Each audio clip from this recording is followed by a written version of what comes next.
Look at the Persian Gulf. It is dark, it is quiet, but beneath the surface, the water is boiling. Not with heat, with tension.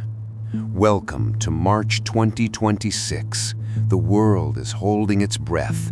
The global economy is teetering on the edge of a razor blade. Just days ago, the sky over Saudi Arabia rained fire. The Ras Tanura mega refinery burned. Iran sent a message. They choked the global oil supply. They proved they could plunge the world into darkness without ever setting foot on foreign soil. But you don't choke the world without a terrifying response. The United States drew a line in the sand. The pressure inside the White House Situation Room was crushing. The Pentagon did not want a full-scale, boots-on-the-ground war. They did not want to turn the Middle East to glass. But inaction was not an option. They had to strike back, hard, fast, and with absolute, terrifying precision.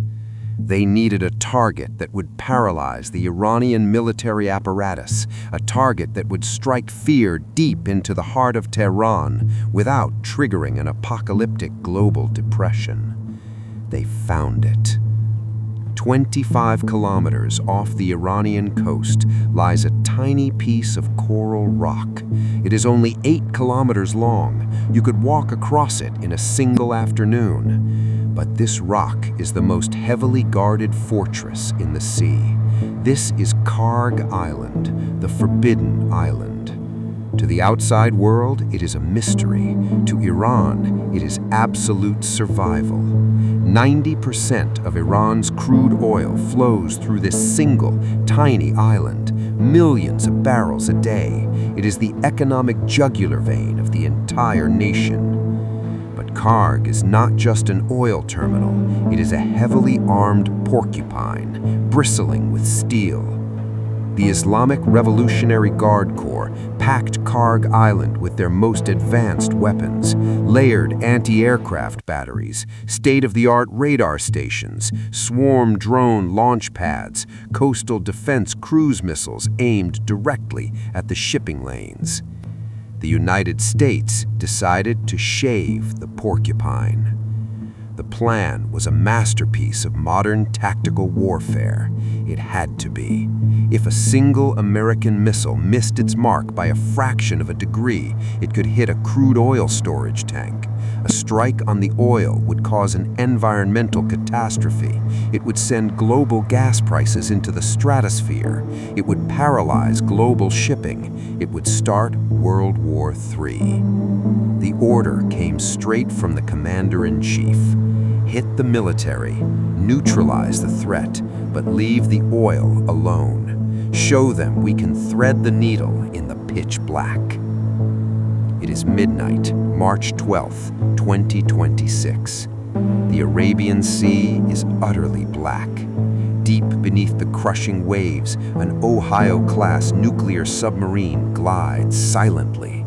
The crew operates in hushed, practiced whispers. They are at battle stations. The launch tubes flood. The pressure equalizes. With a muffled deep-sea thud, a Tomahawk cruise missile breaches the surface. It breaks the water, the booster ignites, and a pillar of fire rips into the night sky. Then another and another. A swarm of flying steel is on its way. At the exact same moment, high above the clouds, the stealth bombers arrive. B-2 Spirits. They are invisible to radar. They are ghosts carrying thunder. They have slipped into Iranian airspace completely undetected. But kinetic weapons are only the second phase of the attack. The real first strike happens in the digital realm, moving at the speed of light. Minutes before the missiles arrive, the lights go out on Kharg Island. Not just the physical bulbs, the radar screens, the communication arrays, the targeting computers. U.S. Cyber Command unleashes a devastating zero-day exploit, a digital phantom that infiltrates the closed networks of the island's defenses. They are paralyzed instantly. The Iranian commanders stare at blank, flickering screens. Radios emit nothing but dead static. They are completely blind. They are completely deaf. They do not know the hammer is already falling.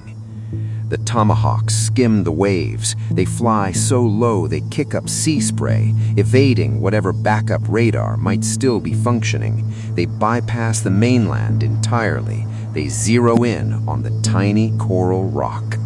High above, the stealth bombers open their payload doors. The cold night air rushes in. Precision-guided munitions drop into the void. On Kharg Island, the eerie silence is finally shattered.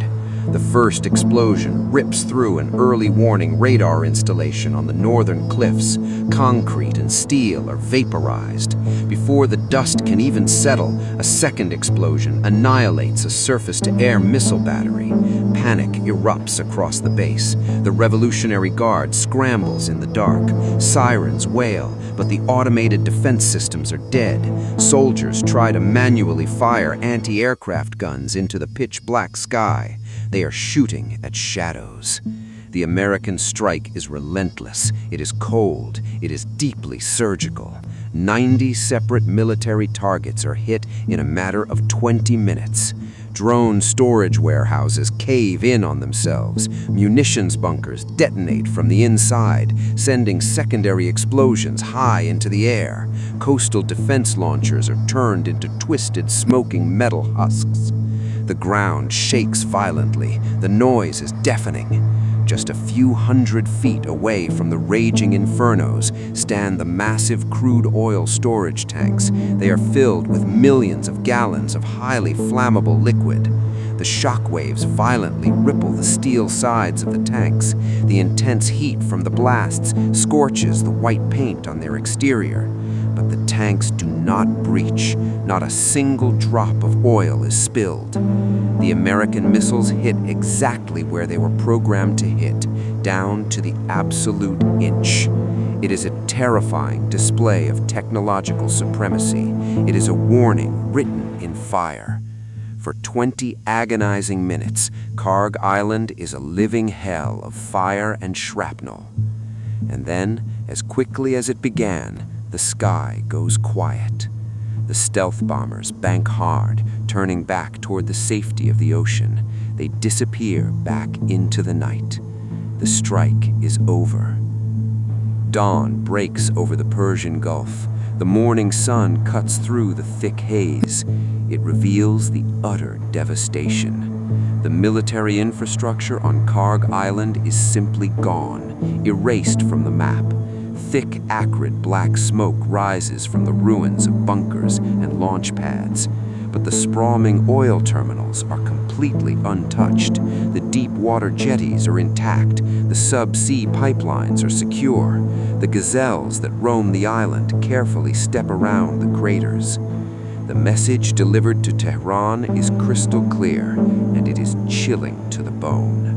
We can reach your most heavily guarded fortress. We can completely dismantle your defenses in minutes. We chose not to destroy your economy today, but we hold the trigger. It was a surgical amputation of Iran's naval strike capability in the Gulf. No American pilots were put in danger. No ground troops were deployed. It was executed entirely from the shadows with godlike precision. But did it stop the war, or did it just pour gasoline on an already raging fire? The Middle East is a powder keg. Kharg Island was just the spark. The global economy survived the night. The oil is still flowing out of the Gulf, but the waters of the Middle East are never more dangerous. The illusion of safety is shattered. The board is set. The pieces are moving. The United States has played its hand. The ultimate fortress has been breached. Now the world waits in terrifying, breathless silence. What will Iran do next? Where will the next swarm of drones strike? The invisible war has stepped out of the shadows and into the blazing light, and no one knows how it ends.